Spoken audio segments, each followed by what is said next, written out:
selling with authenticity. It's building that relationship. About the value. Because you want to make that impact. It can make you happy. Elevate others around Welcome us. to the Selling from the Heart podcast, your home for authentic, effective, and socially integrated sales strategies to help you master the art of selling. Join your co-hosts Larry Levine and Daryl Amy, along with some of the world's best sales thought leaders and practitioners, as we explore ways to help you grow your sales.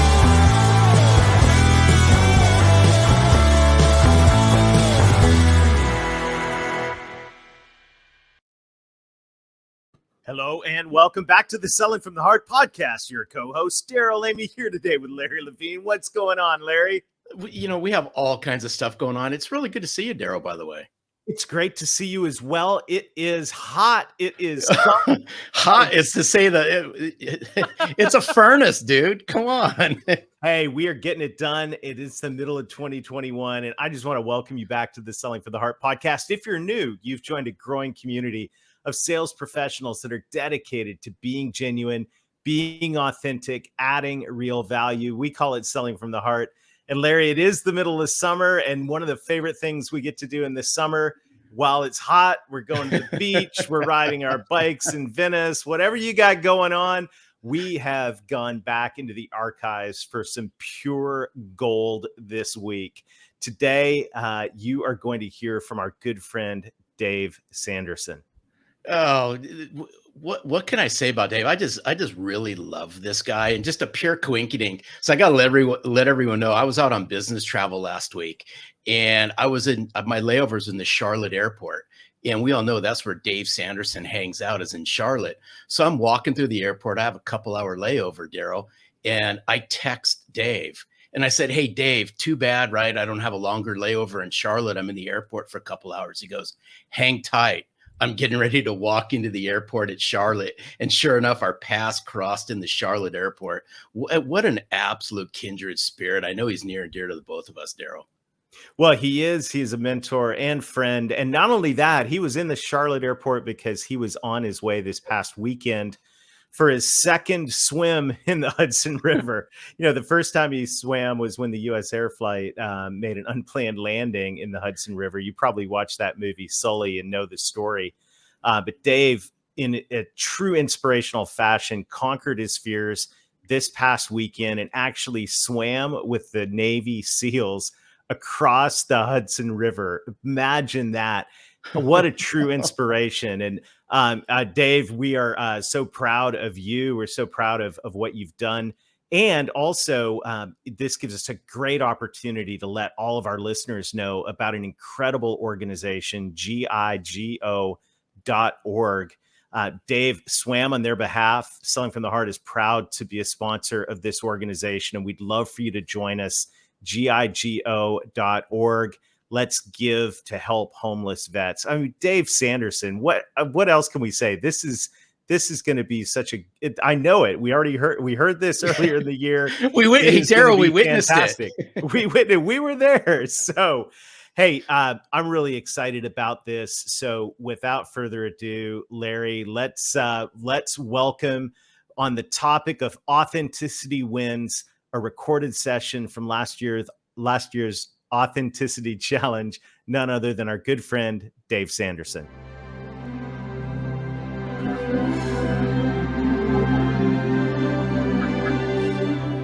When Dave Sanderson was here 5 years ago, he was in the Hudson River. After helping others, he was the last passenger to get off flight 1549. I looked around, there's nothing on the lifeboat. I jumped in the water and swam to the closest boat I could find.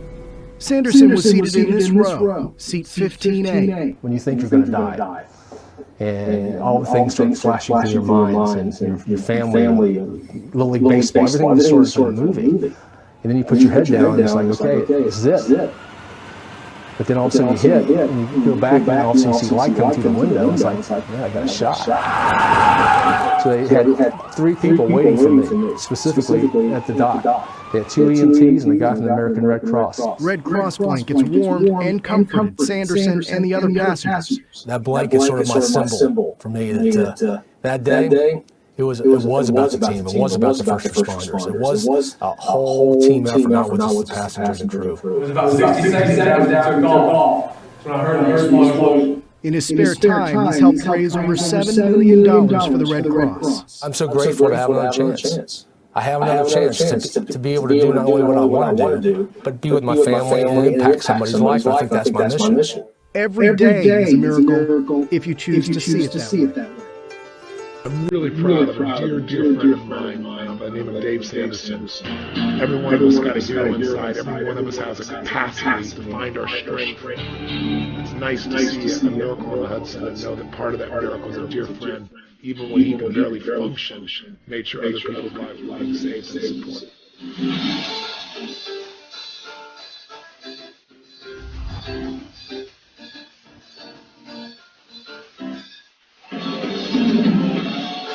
Meaning you attach to something produces the emotion of your life.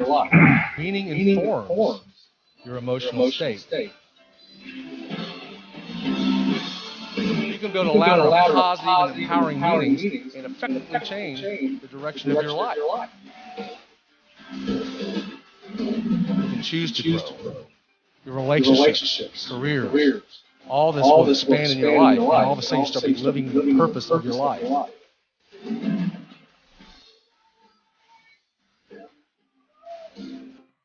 Welcome, Dave Sanderson. Wow. Well, Hey, can I let everyone know where you're calling in from? Are we good? you go for it. Dave's coming in from someplace that one day, I mean, I've been there many times, but it's on my bucket list to actually maybe live there one day. And that's Charlotte, North Carolina. Dave Sanderson, you're an amazing individual. Thank you so much for being on the Authentic Selling Challenge. Well, guys, I'm really appreciative to be able to kick this off with you in 2021. I mean, it's an amazing time to be alive right now. And one of the things that really attracted me to not only be here with you and everybody today is, selling from the heart. Because one thing I've learned over the last several years from people I've interacted with is the one area of the body that never gets cancer is the heart. So if you sell from the heart, if you come from the heart, more times than less, you're becoming authenticity more important. Congruency. So first of all, thank you. And thank everybody for being here today. I am truly honored. I think for everybody, 2020 was, I call that year of turmoil. I mean, not only COVID-19, but we had social injustice issues that came up. This election that this keeps going on and on. People have lost their jobs, lost their businesses. So I look at 2020 as a year of turmoil. And I really liken that to what happened to me on January 15th, 2009. Yes, 12 years ago this week, during the plane crash, there was a miracle on the Hudson, because one thing you realize when you go through a plane crash is, A, you have no control and you didn't cause it. Sort of like what happened to everybody when COVID-19 hit. It was out of our control and none of us really caused it.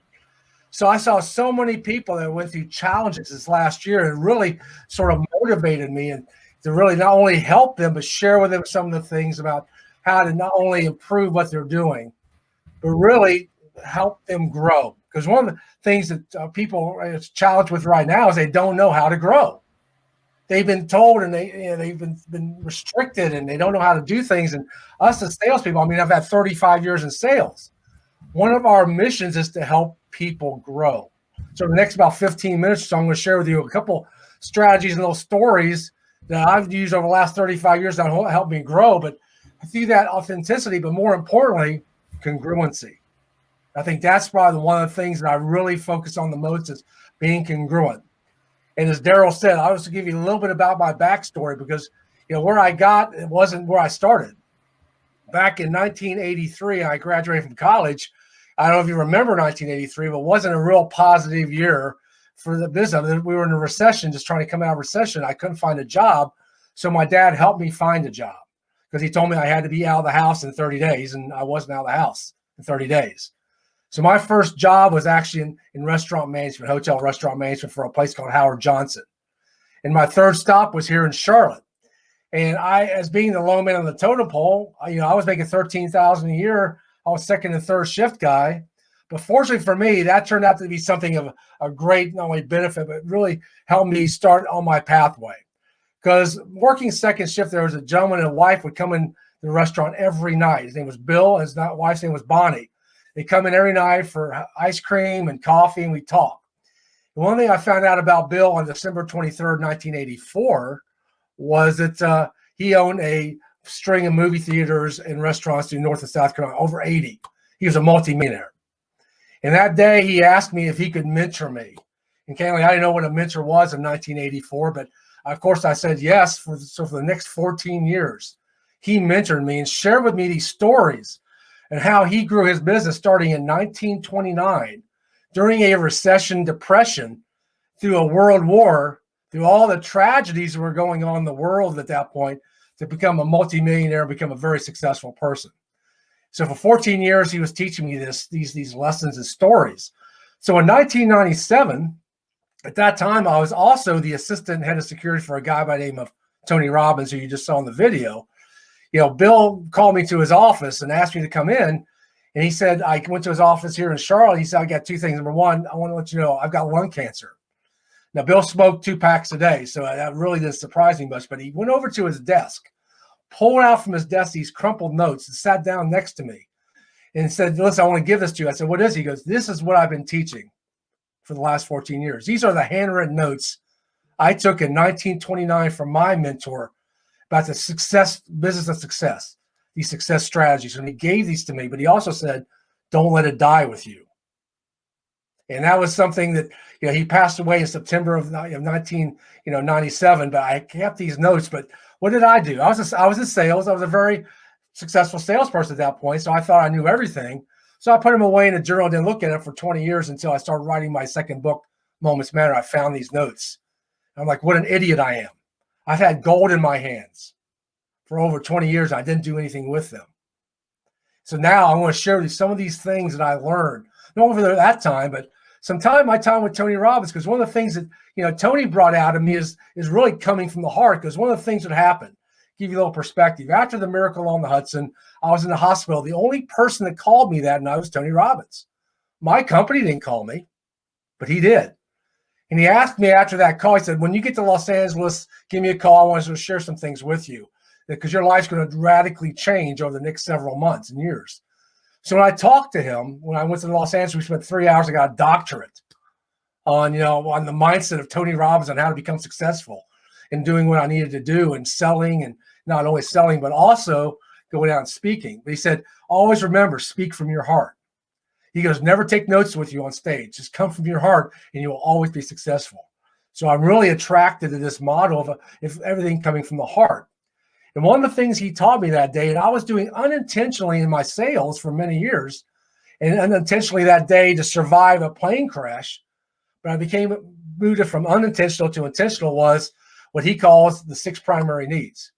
Because one of the things I realized in sales is this: everybody does things for their own needs.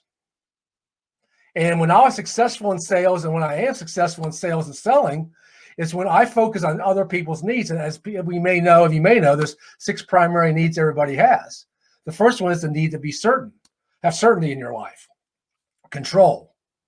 The second major need everybody's got is the need, though, for uncertainty or variety, because if you get too much certainty, you need to change things up. So the second primary need everybody has is a need for variety or uncertainty.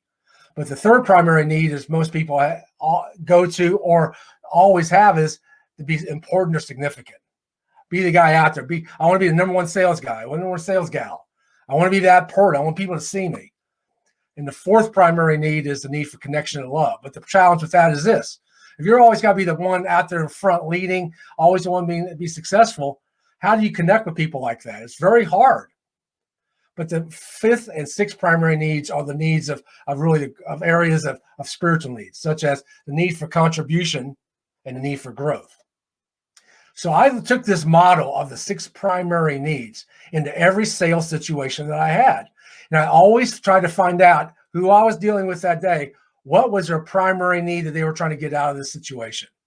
It's always one of those 6 needs. I found it's always one of those 6 needs. And what I generally found is this: most of the buyers that I was associating with, I had always went to 1 or 2 primary needs most of the time, not all the time, but most of the time. They either went looking for certainty or they're looking for growth. So when I was in selling and focusing on selling, I was always focused on how can I help them either grow or become certain with my product or service. And once I started doing that, they saw that I was authentic, but I was being congruent with every message that I gave was around those 2 or 3 primary needs that I found that they were really driving for. Some people were driving for significance. I wanted to let them see if they would be significant if they would get my product or service. So this strategy of always understanding what the primary needs of my buyer was helped me not only move from being good or really great in sales to being outstanding, being that top producer. Because in 2009, if you go back to 2009, there wasn't a lot of positive things happening in the country. But we were in a recession. But I was a top producer that year of my company, I was an Oracle of that year in a recession. In the same year that I went through a plane crash. So I was going through turmoil this entire year. I was trying to get back on my feet, trying to get my mind straight. How was I going to grow? Oh, by the way, how am I going to do my business? Oh, by the way, how am I going to do trying to get all this other things done? I was going through a year of turmoil, but I became the top producer. And one of the ways I did that and moved my year of turmoil into my year of triumph was looking at what drives people. What's their primary need? And the question I always ask somebody to lead off a situation was, what is most important to you and what has to happen for you to achieve that? And as soon as I found that out, I knew what primary need they were driving for. And that's how I turned my year of turmoil of 2009 into a year of triumph, and now years of triumph. Because shortly thereafter, a couple of years later, I left and started going speaking around the world, writing books, meeting people that I'd never been associated with because I came out of a place from my heart. It wasn't about me. Because one thing I realized is this. I had the opportunity to go to places like Fort Hood in Texas after the domestic terrorist attack. Places like, in Florida and Texas after the hurricanes.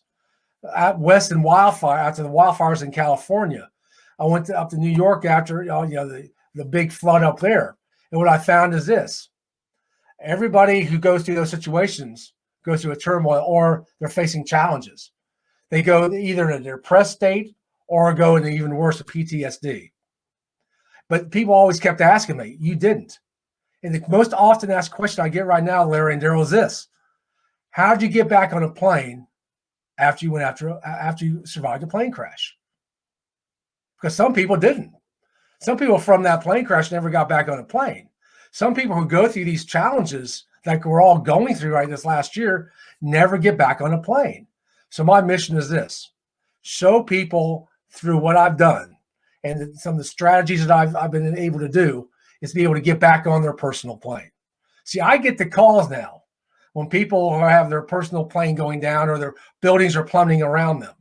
Give you an example. I got a phone call once out of the blue from somebody, a friend of somebody who survived the avalanche in Nepal. Everybody from her party died, but she didn't. And she was in massive depression. And they didn't know how to get her out of it. She would just lock herself up. She was in Ontario. So I spent time really sharing with her the strategies on how to grow out of a turmoil or a challenging situation. And all of our clients, they wouldn't be talking to us unless they were having challenges with their product or service. I use the same mentality I used in sales of how to grow from the 6 human needs and the primary needs and the strategies I did on that to apply to other people who are going through turmoils in their life. And also I saw them start changing, saw them growing, because it's all about growth. See, this year, 2021 should be, your focus should be on growing. Because, as we all know, change is inevitable, but progress is not. How can we use what we learned last year to grow and change and progress? One of the things Tony told me, he tells this to a lot of people, but his time with Nelson Mandela.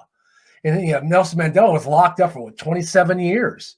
And you think this gentleman would be so angry when he got out. He would want vengeance, but he didn't, because he told Tony that when he got out, he looked at the last 27 years of his life as a time of preparation to be able to use this now to be able to impart change on a country that needed change. And right now, what's going on in the United States is something we all need to look back. Let's get out of the world of revenge right now.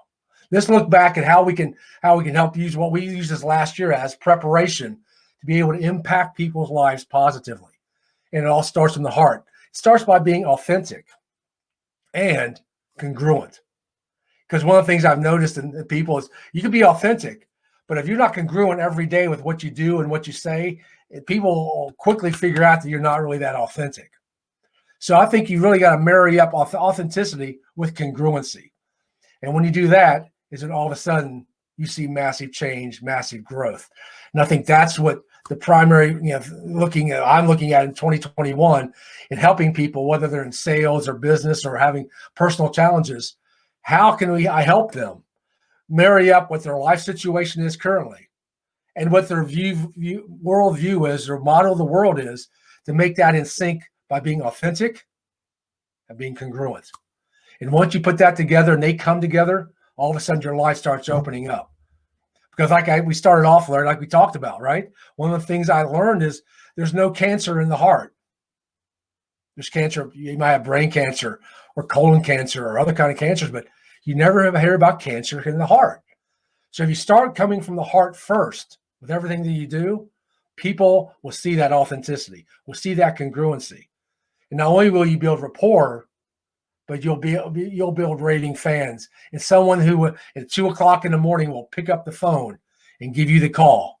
And that's what that year happened for me. In 2009, I became the top salesperson that year. And I was, for the next 4 or 5 years, I was the top salesperson. And one of the reasons I did is because I would tell my clients, I'd be the guy picking up the phone at 2:00 when all your world's breaking down around you, when your buildings are plummeting in your business. Call me at 2:00. I'll pick up the phone. I'll solve your problem. And they knew that they could do that because I did it. I was congruent and authentic. So as I sort of finish up here, I could go on for hours, but I wrote my latest book about these 12 business principles that my mentor Bill taught me, because I think they're very valid, not only for what I learned and what I imparted in my sales career, but they're life lessons. And I think, right now, I think we're all, nothing's new. I think everything we're talking about, nothing new, but sometimes you just got to hear it in a different way. And what Bill did for me over those 14 years is tell me these stories on how he solved problems back in the 30s and 40s and 50s and 60s and 70s. Because he told me these stories and all of a sudden I could resonate with them. And what was very interesting, as I finish up, Larry and Daryl's this. When I got those notes, I looked at these notes from 1929. They were handwritten notes. It was some of the same stuff that we learned from Tom Hopkins or somebody else. Same things, Jim Rohn, Tony Robbins. But it goes back, and these are the basic principles that people use to add value to people's lives. And that's what we're all supposed to be doing right now. How can we add even more value to people's lives and, most importantly, enjoy that process? So as we go in, as we sort of finish up here, I want to say thank you for having me, Daryl and Larry. I am truly psyched at what you're doing today. And if I can help anybody, just check me out on LinkedIn. As you know, I respond very quickly because my whole mission right now is to help people turn their turmoil of 2020 into their triumph of 2021. If I can do that, if you can do it for one person, you've got a successful year. Make it an outstanding week. I look forward to seeing everybody else on this following week. Take care. Dave, you are one amazing individual. And as I was listening to what as you were concluding this, the first thing that pops into my head is this: what's forever old is forever new. And those principles just never change. Yeah. Never. No. In my opinion, and yours and Daryl's, the collective people watching, we're of the belief it starts in the heart. That's where everything starts. Yeah. Well, you both got a copy of my latest book, right? This is what that's all about. Because I really believe God does give you the lesson when you are ready, right? Sometimes we're not ready for the lesson, like I wasn't in 1997. We're all ready for the lesson right now. We got to get the lesson because now it's time to impact people's lives. Yeah. Hey, you're on mute, Daryl. Sorry. How about I unmute? We've got a couple more minutes. And if anyone has any questions, feel free to chime in on the chat in YouTube. We'd love to hear from you. And Dave, I've really been enjoying this book. This is pure gold in here. And not only is there a picture of you with Tom Hopkins, which I gotta love that. Yeah. How about that, man? I think we all stood for that picture at some point during our sales career.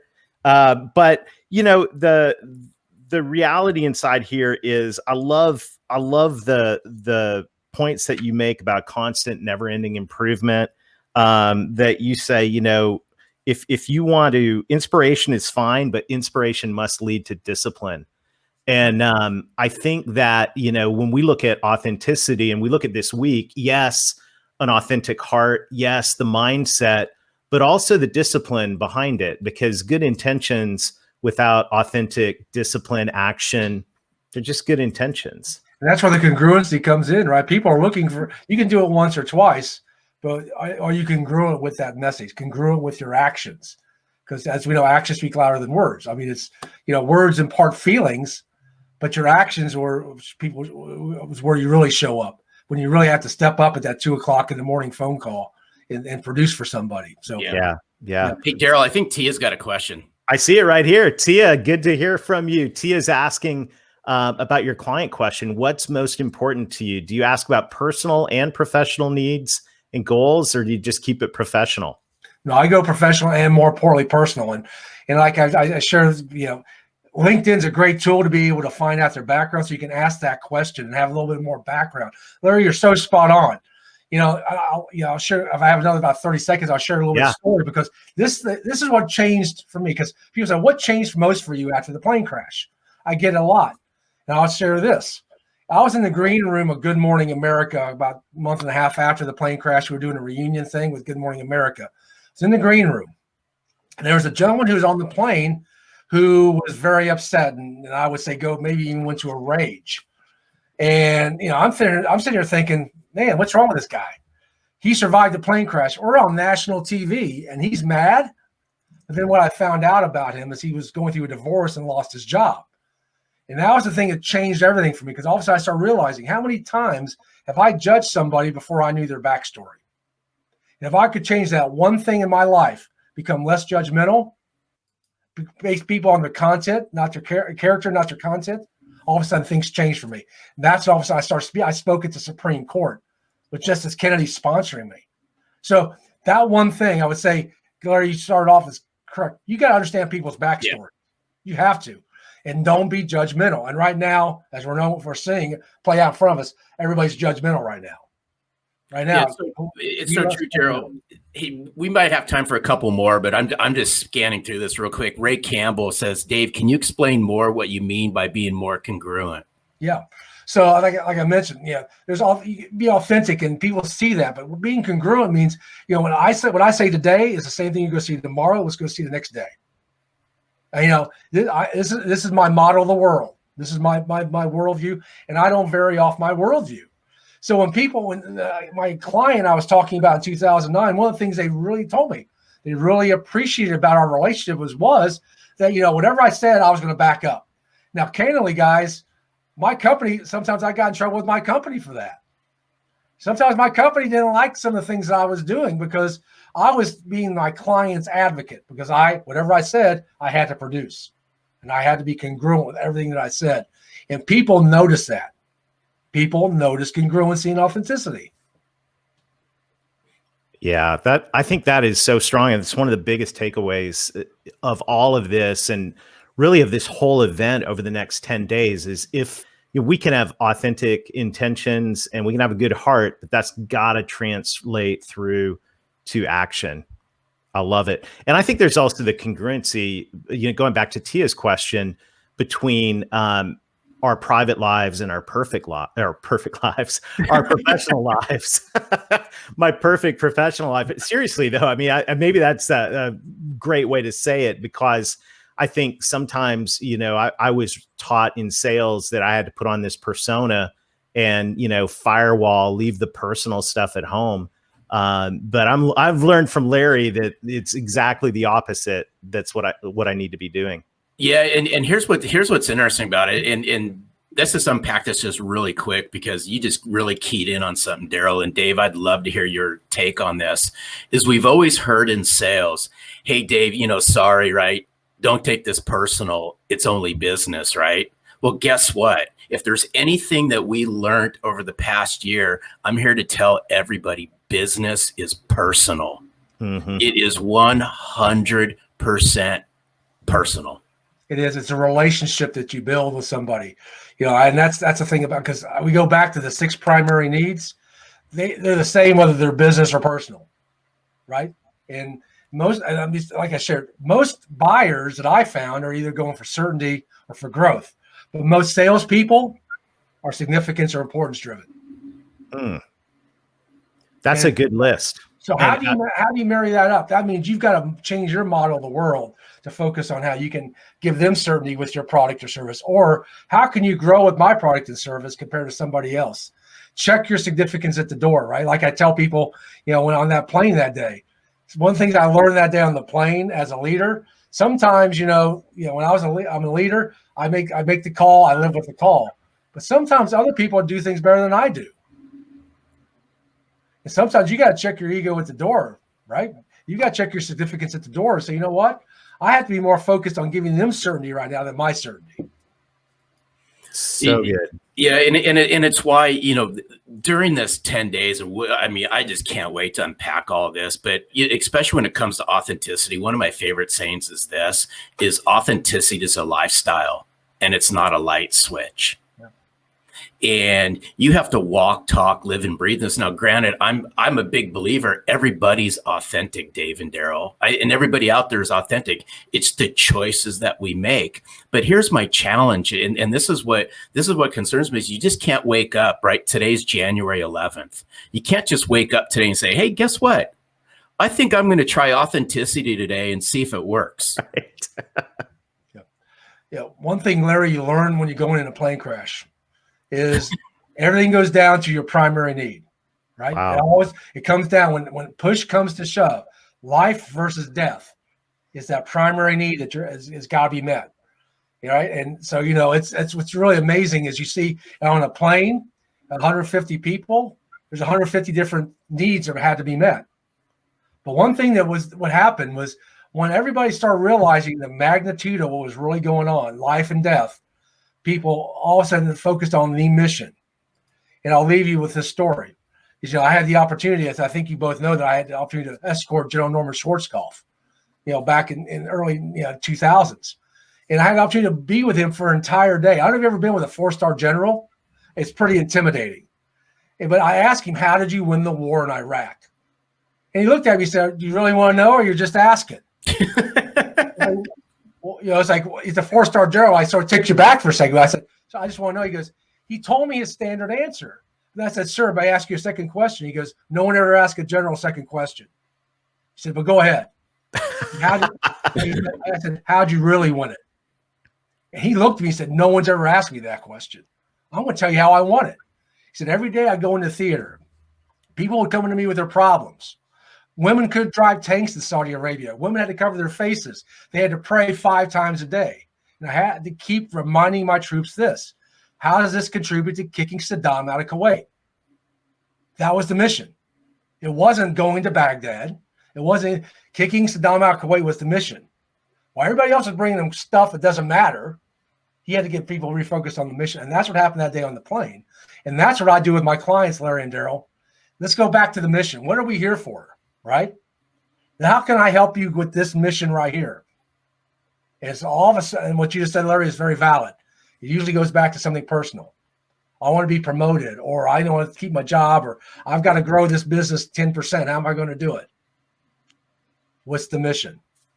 Yeah, so and even to layer on top of that, and then we'll let you be, Dave. By the way, I could talk to Dave Sanderson for days, and so forth. Is we must scratch below the surface if you really want to get to the answer. If you really want to, we talk about backstory. Dave, you shared your backstory. I'm open about my backstory. If you ever want to get to somebody's backstory, folks, you're going to have to dig below the surface. And I really want everyone to give that some thought, is scratch below the surface, and somewhere down the road, you're going to tug on a heartstring, and it's boom, it's right then that you're going to get the answer and the why. That's right. Yeah, I know. Well, you know, Larry, you and I both started. I started in copiers as sales, right? Door to door. You're not. Now I'm going to get sweat, Sanderson. So you got to Yeah. stop on that one. With a van or the copier every day. Don't bring it back. Don't bring back the copier, right? That thing's heavy, man. You know, pull that thing out.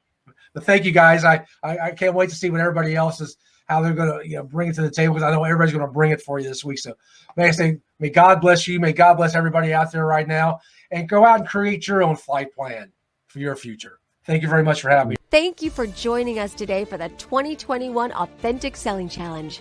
Authenticity requires action. Your challenge to take what you've learned today and put it into action right away. If you've enjoyed the ideas and inspiration you've received today, please take a moment to share this challenge with your friends and clients. Let's all take action. We'll see you again tomorrow. Wow, what an incredible conversation that was with Dave Sanderson. It is, I am so challenged and inspired right now, Larry.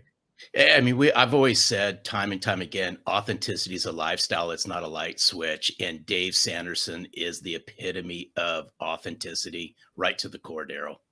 I agree 100%. And, the things that we heard today, these are things it's authenticity is action. In the Authentic Selling Challenge earlier this year, our friend Jack Hubbard chimed in and he said, look, authenticity is nothing if it's not put into action. So what I want to challenge you to do is take what you learned from this conversation with Dave today. Maybe it was one thing, maybe it was 2 or 3 things that you mentally wrote down.